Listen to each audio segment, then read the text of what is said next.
OFW, masarap pakinggan pero mahirap pala maging OFW. Kapag nagkasakit ka, ikaw mismo ang hahanap ng gamot mo. Ikaw mismo ang magluluto ng kakainin mo.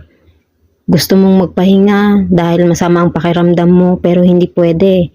Kasi kailangan mong magtrabaho, kailangan mong maglinis, kailangan mong gawin lahat ng mga trabaho na araw-araw mong ginagawa. Hindi ka pwedeng magpahinga.